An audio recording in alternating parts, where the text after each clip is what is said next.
Bismillahirrahmanirrahim. Bismillahirrahmanirrahim. Alhamdulillahirabbil alamin. Wassalatu wassalamu ala asyrafil anbiya'i wal mursalin nabiyyina Muhammadin wa ala alihi wa sahbihi wa man tabi'ahum bi ihsanin ila yaumiddin. Amma ba'du. Kaum muslimin dan muslimat, hadirin dan hadirat rahimani wa rahimakumullah. Kita panjatkan puja dan puji syukur atas kehadirat Allah Subhanahu wa ta'ala yang pada kesempatan malam yang berbahagia ini Allah masih berkenan melimpahkan taufiknya kepada kita, dan tentunya berkat limpahan taufik dari Allah kita masih dimudahkan untuk menunaikan kewajiban kita di hadapan Allah Subhanahu wa ta'ala, menunaikan salat dan juga thalabul ilmi. Kita senantiasa memohon kepada Allah Subhanahu wa ta'ala agar dimudahkan dalam mendekatkan diri kepadanya, senantiasa dikaruniai ilmu yang bermanfaat, yang mudah-mudahan manfaat dari ilmu kita bisa dirasakan oleh banyak orang, sehingga nantinya sesuai dengan apa yang disabdakan oleh Nabi Sallallahu Alaihi Wasallam bahwa sebaik-baik manusia itu yang paling banyak manfaatnya untuk manusia-manusia yang lainnya.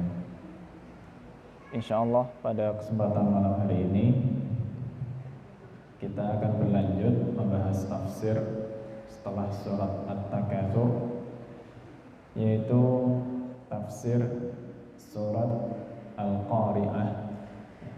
Tafsir surat Al-Qari'ah yang kalau di dalam banyak penerjemahan ya, Al-Qari'ah itu akan diterjemahkan menjadi hari kiamat.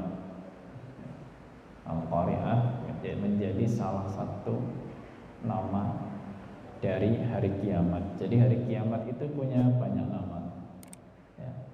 Hari kiamat dalam Al-Quran itu punya banyak nama, sebagaimana Imam Ibnu Katsir menyebutkan ya di sini, Al-Qari'ah min asma'i yaumil qiyamah kal haqqah wa thamah wa sakhah wal ghashiyah wa ghairi dzalik. Ya, jadi Al-Qari'ah itu termasuk nama hari kiamat.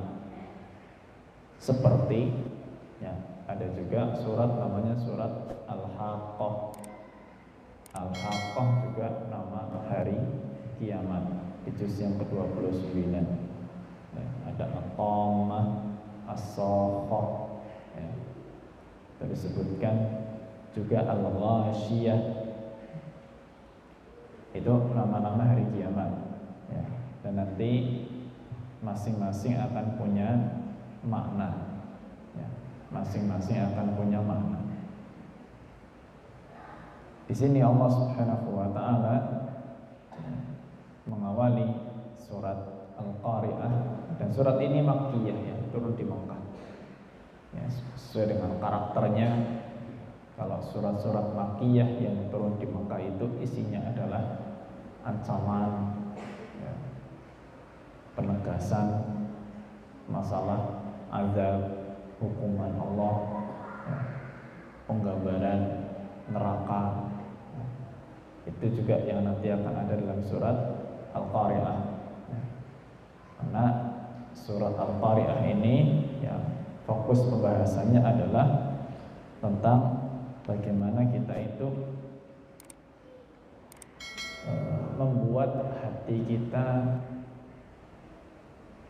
yakin ya, dan punya efek dari keyakinan itu, keyakinan terhadap datangnya hari kiamat. Itu fokusnya yang ada dalam surat Al-Qari'ah. Jadi untuk membuat hati kita itu yakin ya terhadap hari kiamat dan ada efeknya, ya, bukan cuma sekedar yakin, tapi ada efeknya nanti apa. Dan di sini Allah Subhanahu wa taala berfirman di awal surat Al-Qari'ah langsung menyebutkan ya, Al-Qari'ah itu sendiri. Allah berfirman Al-Qari'ah, hari kiamat. Mal Qari'ah. Kemudian Allah tegaskan dengan sebuah pertanyaan. Apa itu hari kiamat? Kemudian diulang lagi pertanyaannya. Wa ma adraka mal Qari'ah? Ya, tahukah kamu apa itu hari kiamat? Jadi ketika ada penegasan dengan pertanyaan bahkan sampai 2 kali ya, sampai 2 kali, itu sebetulnya menunjukkan bahwa Allah akan menunjukkan sesuatu yang sangat besar ya, sangat besar, sangat penting ya. Bahkan dalam hal ini sangat mengerikan ya. Sama kayak orang ngajak bicara ya. Ya. Kayak contohnya ya, orang tua ngajak bicara anaknya ya. Anaknya sekolah, contoh ya, anaknya sekolah dapat nilai 5 di rapotnya misalnya ya. Atau mungkin sekolah gini aja, sekolah habis ujian dapat ijazah dan tulisannya tidak lulus. Tidak lulus itu kan kalau hari ini itu sebuah musibah ya, aib gitu. Sampai sekolah misalkan SMA kok tidak lulus, SMP tidak lulus. Anaknya santai-santai aja ya. Lulus nggak lulus santai-santai aja. Bagi orang tua itu aib ya. Orang tua itu ingin menegaskan bahwa predikat tidak lulus itu musibah besar loh ya. Ya. Biasanya kan mengatakan, kamu tahu nggak ini artinya nggak lulus? Tahu nggak? Nah, kan sampai diulang, tahu nggak? Ya. Jadi ketika Allah pun mengulang pertanyaan, tahu nggak hari kiamat? Tahu nggak? Itu tuh menunjukkan ini tuh bukan sesuatu yang remeh. Ini tuh mengerikan. Jadi gambarkan seperti kita itu sedang diajak bicara oleh Allah Subhanahu wa taala. Ya. Karena Allah juga di sini memang mengajak bicara, wa ma adraka mal qari'ah. Tahukah kamu apa itu al-qari'ah? Tahu nggak al-qari'ah? Tahu nggak hari kiamat itu kayak apa? Dan orang tuanya tahu nggak ini kalau nggak lulus akibatnya apa? Ya. Nanti kamu susah dapat kerja, nanti kamu akan dikucilkan, nanti kamu akan begini begitu. Itu contoh. Ya. Untuk hari kiamat itu jauh lebih mengerikan dari sekedar tidak lulus. Ya. Meskipun sebagian orang itu menganggap ijazah tidak lulus itu seperti sudah kiamat. Ya. Kayaknya masa depan suram kalau ijazahnya tidak lulus. Ya. Tenang saja, Allah Subhanahu wa ta'ala tidak akan menagih ijazah kita ya. Allah tidak akan menagih ijazah kita. Allah tidak mensyaratkan untuk masuk surga itu lulus SMA dulu ya. Jadi tidak lulus pun itu bukan kiamat ya. Bukan berarti motivasi untuk tidak lulus ya. Ya berusaha untuk lulus. Cuma andai kata toh Allah takdirkan tidak lulus atau mungkin karena faktor lain dia nggak bisa sekolah ya, itu bukan suatu kehancuran bagi hidup seseorang. Allah juga tidak mensyaratkan untuk datangnya rizki harus lulus sekolah dulu enggak ya. Jadi yang bukan kiamat tidak perlu dianggap kiamat. Justru kiamat yang asli itu yang perlu kita pikirkan. Ya. Nah, kalau tegaskan, tahu nggak hari kiamat itu? Ya. Dan Allah gambarkan. Ya. Allah gambarkan sebagian gambaran saja, nggak semuanya, sebagian. Ya. Allah sebutkan yauma yakunun nasu kal farashil mabthuth.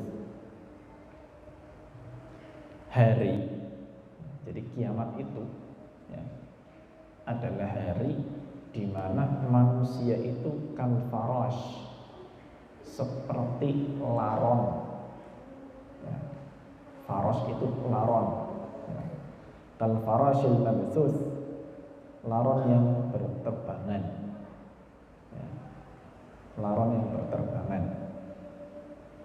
Wa takunul jibalu kal'ihnil manfush, dan pada hari kiamat juga al-jibal, ya, gunung-gunung itu ya, menjadi seperti bulu, ya, bulu yang bertebaran.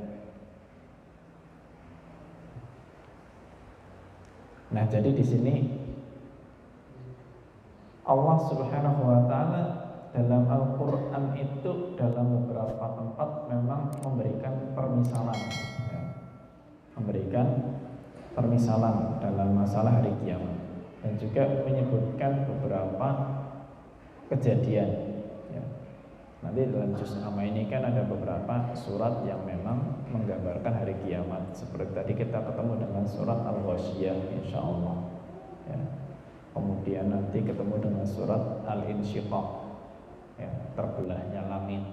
Ya. Kemudian nanti ketemu dengan surat Al-Infitar, ya, pecahnya langit juga. Dalam Infitar kan disebutkan beberapa kejadian. Idas sama'u fatarat wa idal kawakibu intatharat, yang ketika langit itu terpecah, ketika bintang-bintang itu jatuh, ya. Wa idal biharu fujirat, ketika laut itu meluap, ya. Wa idal quburu bu'thirat, dan ketika kubur-kubur itu ya dibongkar. Ini kejadian pada hari kiamat itu sulit untuk kita visualisasikan, ya, sulit untuk kita gambarkan. Di sini pun Allah Subhanahu wa taala itu menggambarkan dalam surat Al-Qari'ah, manusia di hari kiamat itu kayak laron. Ya. Laron, ya, coba kita lihat laron. Ya. Ketika Allah berikan permisalan itu untuk kita renungi. Ya, ini tadabbur kayak gitu. Ketika Allah sebutkan manusia kayak laron, coba kita gambarkan laron. Ya, coba kita kalau lagi kajian kayak gini kedatangan laron, sebel apa enggak tuh? Sebel. Biasanya kalau hujan kan laronnya datang, kalau di tempat terang ngumpul gitu kan. Ya. Laron itu ya keberadaannya itu nggak kita inginkan. Kenapa? Ini nggak ada manfaatnya. Ya. Malah motori tempatnya. Ya.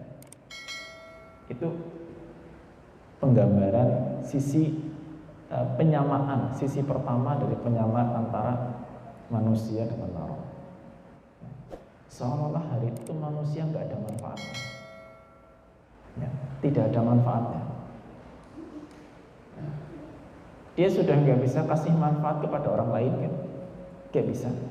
Bahkan menyelamatkan dirinya sendiri pun sudah nggak bisa. Hari kiamat. Ya. Hari itu hartanya, anak-anaknya, ya, itu sudah nggak bisa, ya, menyelamatkan dia, ya, bahkan dirinya pun sulit untuk menyelamatkan dirinya sendiri. Nggak ada manfaatnya, satu, ya, laron. Ya. Dua, laron itu bagi kita hewan kecil, ya, sudah nggak manfaat, ya, kecil.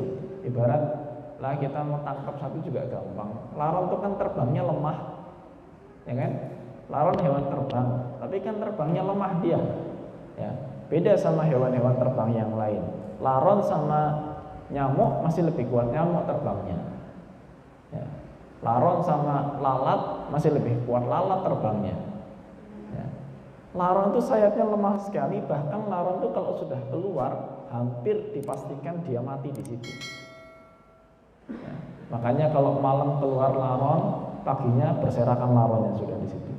Dan banyak yang antara sayap dengan tubuhnya sudah terputus. Ya kan? Lemah sekali. Manusia juga satu lemah sekali. Kecil, lemah. Ya. Di hadapan Allah Subhanahu wa taala sangat kecil sekali. Ya, sudah nggak ada manfaatnya satu, dua, kecil dan lemah. Nggak bisa ngapa-ngapain. Ya. Dan memang dipastikan saat itu semuanya mati. Ya. Mereka bertebaran kayak gitu tuh pada akhirnya apa? Mati kan, sama kayak laron. Ya. Mereka terbang banyak di ruangan ini, ujung-ujungnya mati juga di situ. Ya. Ujung-ujungnya mati. Ya. Sisi kesamaan yang ketiga. Ya.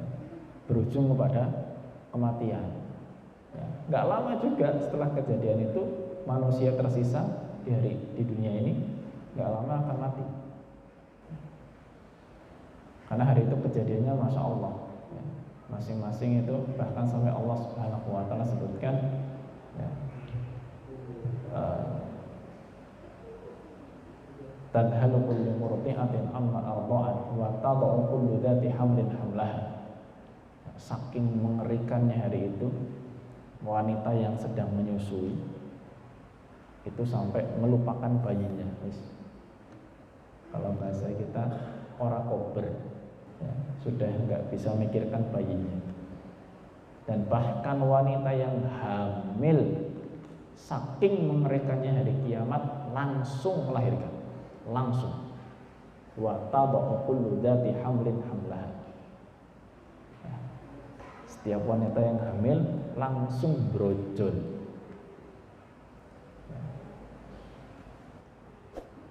Jadi itulah gambaran tentang manusia di hari kiamat nanti.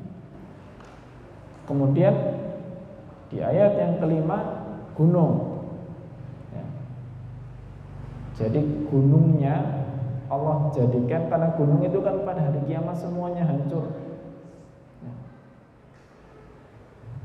Wa yas'alunaka 'anil jibal faqul yamsifuha rabbi nasfa. Dan orang-orang bertanya kepadamu wahai Muhammad tentang gunung. Ya. Maka katakan wahai Muhammad, faqul yamsifuha rabbi nasfa. Allah akan menghancurkannya sehancur-hancurnya. Ya. Gunung akan Allah hancurkan sehancur-hancurnya. Allah jadikan seperti bulu yang bertebaran. Bulu itu juga buat kita benda yang sangat ringan, ya, enteng, ya. Itu pun bulu untuk kita umumnya tidak terlalu banyak manfaat kalau cuma 1-2, ya.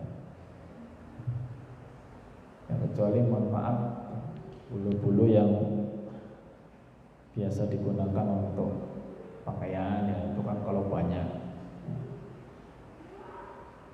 Tapi gunung pada hari itu untuk yang makhluk Allah yang begitu besar ini, gunung yang Allah jadikan sebagai pasaknya bumi. Ya. Allah jadikan gunung di bumi ini untuk apa? Supaya bumi ini nggak banyak gempa.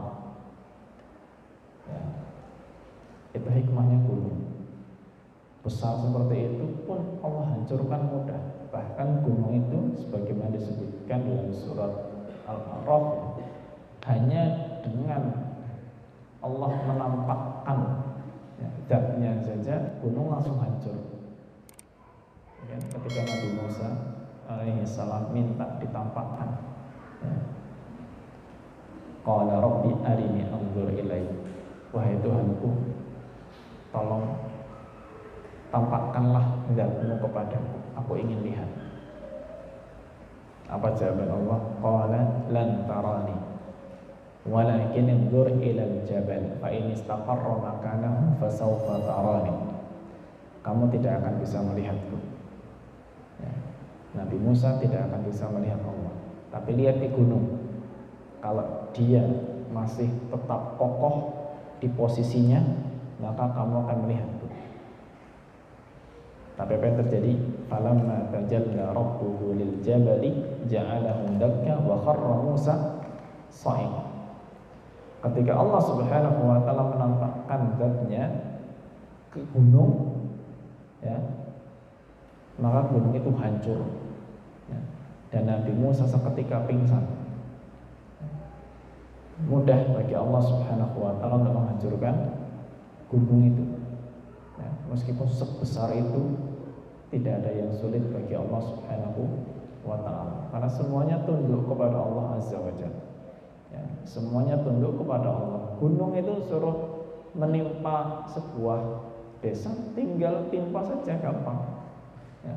Dulu ketika Nabi SAW dakwah di kota Taif, ya, kemudian beliau ditolak, dilempari batu, ya, sampai terluka, berdarah-darah. Kemudian Nabi keluar dari Taif, pulang ke Mekah. Di tengah perjalanan itu didatangi oleh malaikat Jibril. Malaikat Jibril itu membawa malaikat yang menjaga gunung. Malaikat yang jaga gunung itu menawarkan kepada Nabi sallallahu alaihi wasallam, "In syi'ta sa'utbiqu 'alaihim al-akhsyabain." Ya. Kalau kamu mau, saya bisa timpakan 2 gunung itu kepada penduduk Taif. Ini gunung itu mau digeser-geser, mau diangkat, mau dipindah kemana, buat Allah itu gampang. Ada yang jaga, tapi malaikat, ya, bukan mbah-mbah.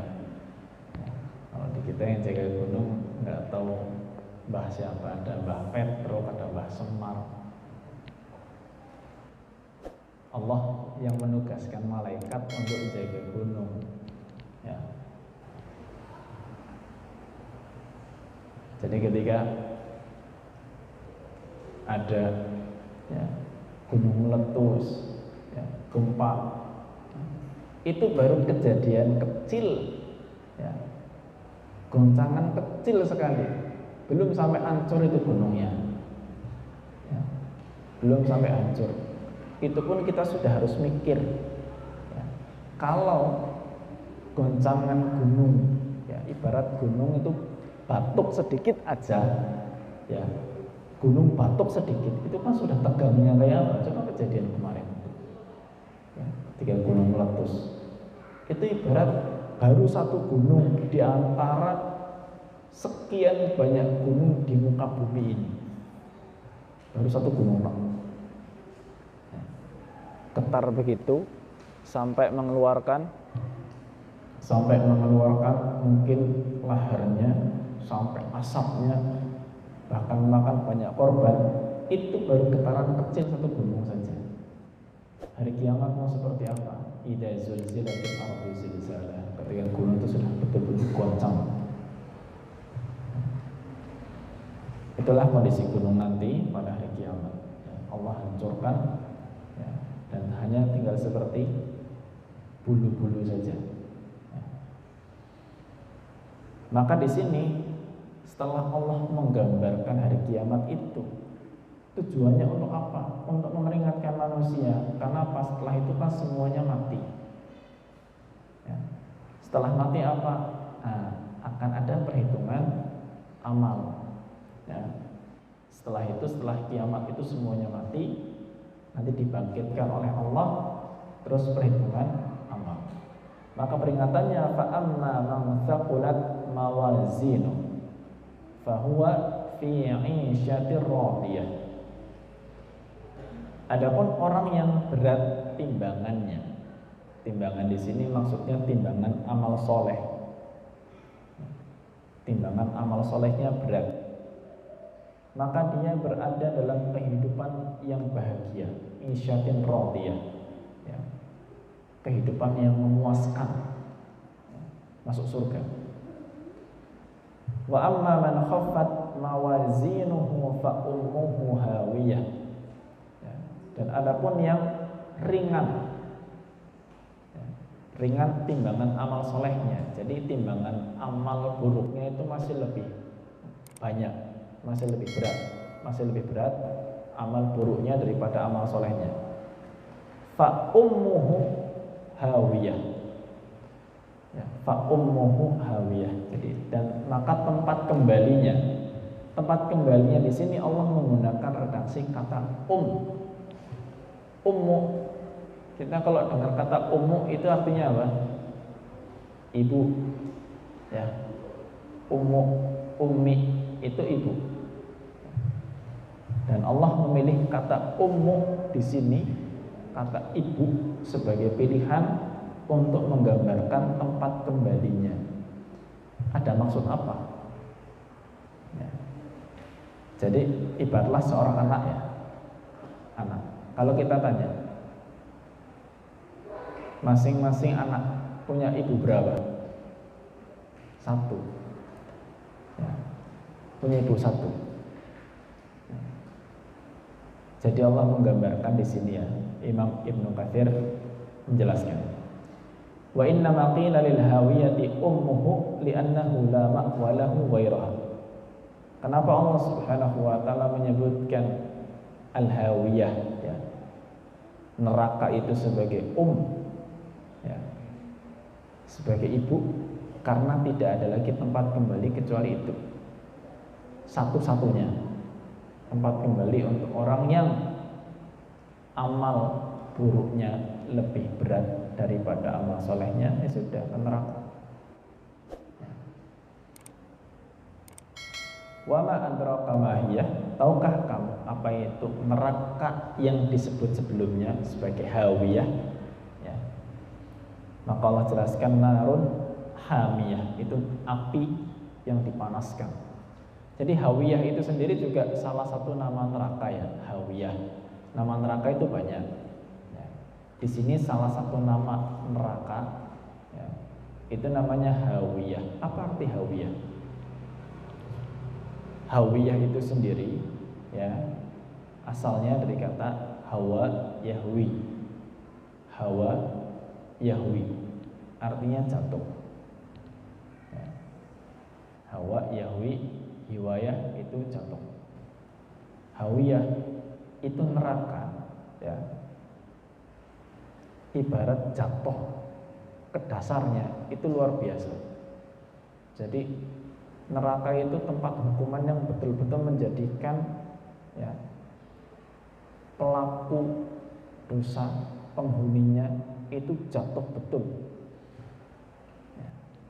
Dan jatuhnya itu enggak tanggung-tanggung, ya. Jatuh untuk ke dalamnya neraka itu enggak tanggung-tanggung, ya. Sebagaimana disebutkan ketika sebagian sahabat itu mendengar suara dentuman, ya, suara dentuman besar.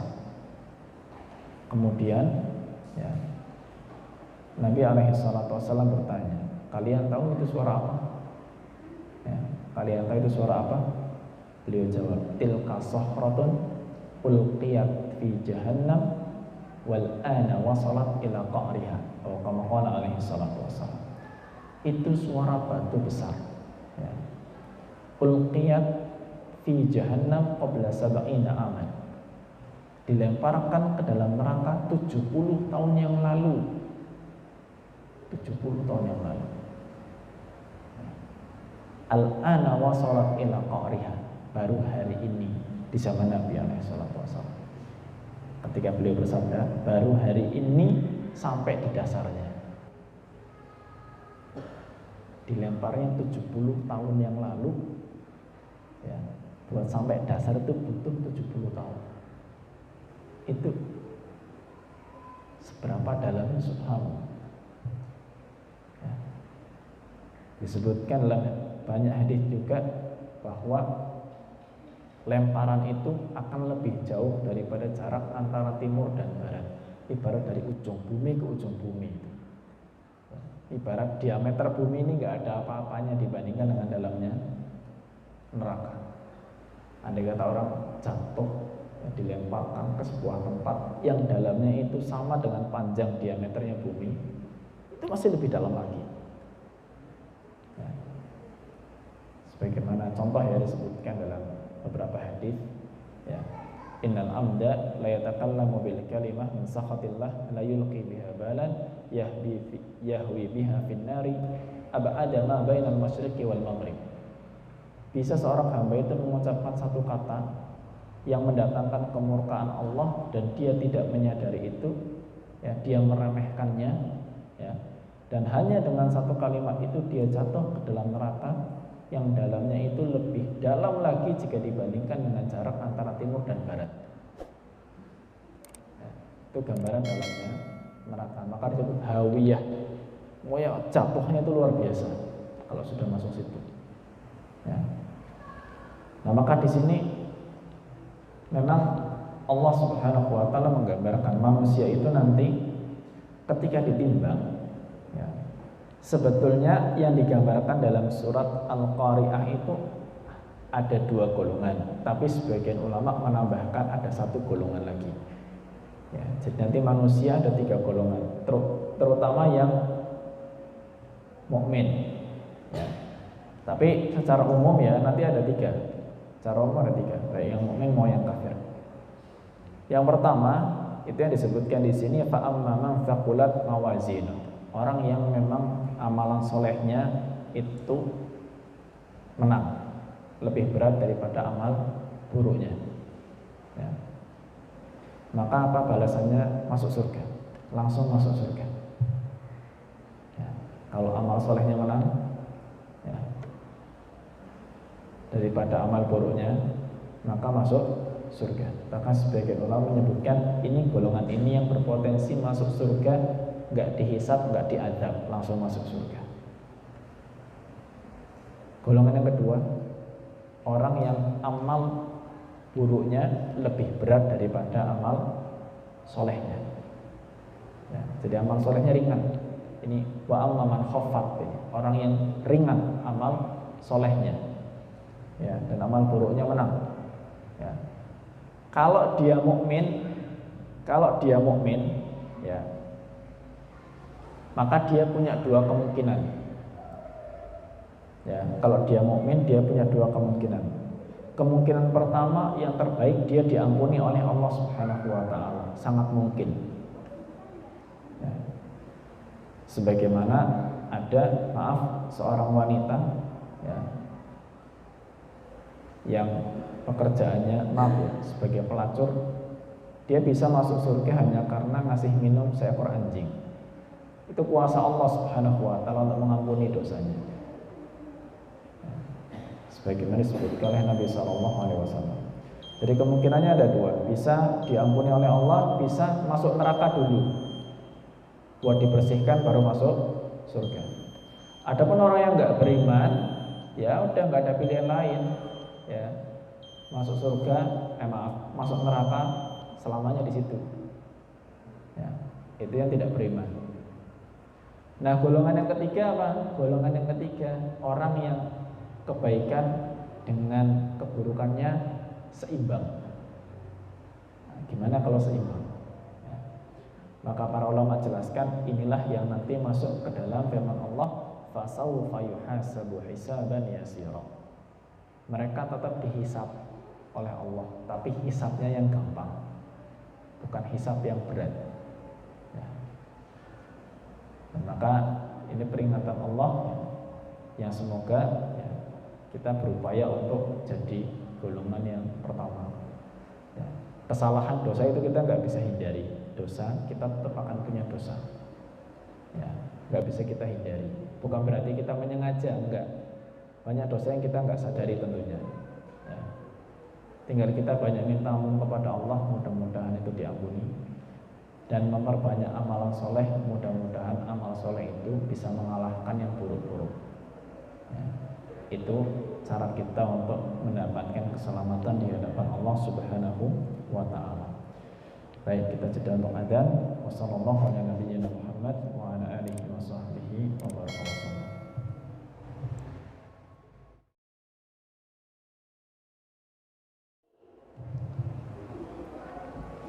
Bismillah walhamdulillah wassalatu wassalamu ala rasulillah wa ala alihi wa ashabihi wa man wala. Baik, jadi ini sekelumit tafsir dari surat Al-Qari'ah ya, jadi di mana pertama Allah menggambarkan sebagian ya, dari kejadian hari kiamat ya. Itu intinya. Yang kedua, Allah Subhanahu wa ta'ala peringatkan tentang adanya timbangan amal ya. Dan yang ketiga, Allah gambarkan tentang bagaimana mengerikannya neraka yang Allah Subhanahu wa ta'ala sudah sediakan ya. Karena selain disebutkan itu dengan nama Hawiyah, kemudian di akhirnya disebutkan narun hamiyah, itu api yang dipanaskan. Panasnya seberapa? Sebagaimana disebutkan oleh Nabi SAW dalam hadis Bukhari Muslim ya, inna narakum hadhihi juz'un min sab'ina juz'an min nari jahannam. Jadi api kalian di dunia itu baru 1/70-nya ya, baru 1/70 ya, api neraka ya, api neraka jahanam ya. Jadi pertama tentang kejadian hari kiamat, kedua tentang adanya mizan, dan ketiga tentang penggambaran daripada neraka itu sendiri. Baik, seperti biasa tadi ada titipan pertanyaan meskipun tidak terkait dengan tafsir yang mudah-mudahan bermanfaat juga untuk semuanya ya, terkait mungkin dengan amaliyah keseharian pertanyaannya supaya bisa disampaikan dan dijelaskan di majelis ini tentang sholat malam ya. Mungkin sebagian ada yang pernah mendengarkan kajian yang menyebutkan bahwa afdolnya ketika seseorang itu bangun malam dan sholat malam, mungkin ada yang menyebutkan lebih baik waktunya setelah sholat itu digunakan untuk banyak istighfar ya, atau juga mungkin banyak berdoa jika dibandingkan dengan membaca Al-Quran ya. Dan bukankah baca Al-Quran itu afdol, zikir yang paling afdol ya. Baik, jadi gini, secara global, secara umum ya, Al-Quran itu zikir yang paling baik. Dari semua zikir yang ada, Al-Quran itu yang paling baik ya, yang paling afdol. Tapi ya, ada waktu-waktu tertentu ya, ada waktu-waktu tertentu, tidak semua waktu ya. Ada waktu-waktu tertentu yang memang di situ zikir selain Al-Quran itu lebih dianjurkan. Ya contoh misalkan kita kalau habis sholat secara umum ya, habis sholat sudah Assalamualaikum warahmatullah, Assalamualaikum warahmatullah, terus langsung buka mushaf baca Quran, ya bagus saja. Cuma kan yang lebih dianjurkan saat itu apa? Zikir kan, istighfar, astagfirullah, astagfirullah, astagfirullah, Allahumma antas salam wa minkas salam. Kan begitu, sunnahnya seperti itu. Waktu pagi habis subuh misalnya ya, baca Quran bagus, habis zikir sholat mau baca Quran bagus. Tapi ada yang lebih dianjurkan saat itu, zikir pagi, kan gitu ya. Tentang waktu malam juga demikian ya, tentu bukan dalam rangka untuk melarang membaca Al-Quran, tapi kita berbicara di waktu malam itu, khususnya di akhir malam ya, sepertiga malam yang terakhir. Itu memang Allah Subhanahu wa ta'ala menjanjikannya adalah man yad'uni fa astajibu lahu wa man yastaghfiruni fa aghfiru lahu. Ya, barang siapa yang bangun di sepertiga malam itu beribadah, berdoa, barang siapa berdoa kepada Allah maka Allah kabulkan doanya, dan barang siapa yang memohon ampun maka Allah ampuni dosanya. Ya. Jadi kan memang ada janji Allah di situ. Ya. Kalaupun mau baca Al-Quran ya silahkan boleh. Ya. Hanya juga jangan lewatkan waktu itu untuk berdoa dan istighfar. Gitu aja. Jangan terlewat. Ya. Jadi gambarannya kayak tadi, Al-Quran itu zikir yang paling afdol secara umum. Tapi ada di waktu-waktu tertentu, ya, itu yang lebih dianjurkan yang lain. Sama kayak contohnya gini lah ya, kalau gambaran sederhananya ya, kita membandingkan antara dua orang, Fulan dengan Alan. Ya. Kalau kita cuma mengatakan mana yang lebih pintar antara Fulan dengan Alan, oh secara umum Fulan lebih pintar daripada Alan. Secara umum lebih pintar. Tapi apakah di semua bidang dia lebih pintar? Tidak. Pasti ada bidang-bidang tertentu yang dikuasai oleh si Alan, sedangkan untuk si Fulan ini kurang menguasai. Tapi kalau secara umum kita katakan Fulan lebih pintar, lebih cerdas, lebih berprestasi, lebih unggul, ya. IQ-nya lebih tinggi, ya secara umum. Tapi mungkin ada hal-hal tertentu yang dikuasai oleh Alan, nggak dikuasai oleh si Fulan. Sama gitu. Al-Quran itu secara umum lebih afdal dibandingkan semua zikir. Ya. Tapi ada waktu-waktu tertentu yang mana zikir-zikir itu lebih dianjurkan daripada baca Al-Quran. Ya. Sama kayak misalkan waktu antara adzan dengan iqamah, itu lebih dianjurkan untuk berdoa daripada baca Quran. Meskipun baca Quran bagus, ya, tapi lebih dianjurkan untuk berdoa. Kenapa? Karena Nabi SAW bersabda, bainal adzani wa ad-du'a bainal adzani wal iqamah la turad. Ad-da'watu bainal adzani wal iqamah la turad. Doa antara adzan dan iqamah itu tidak ditolak oleh Allah Subhanahu wa taala.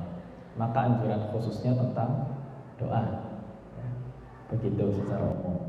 Adapun Al-Quran waktunya sifatnya bebas, lebih fleksibel. Ya, kalau bisa menyempatkan ya, di waktu-waktu yang lain itu bagus, atau dibarengkan sekalian. Ya, selain doa istighfar juga nambah baca Quran juga itu bagus. Allah Ta'ala a'lam bishawab. Baik, itu mungkin jawaban dari saya dari pertanyaan disampaikan tadi. Kira-kira sudah cukup atau masih ada tambahan lagi? Mungkin kayaknya kurang 2 menit apa ya? Ya.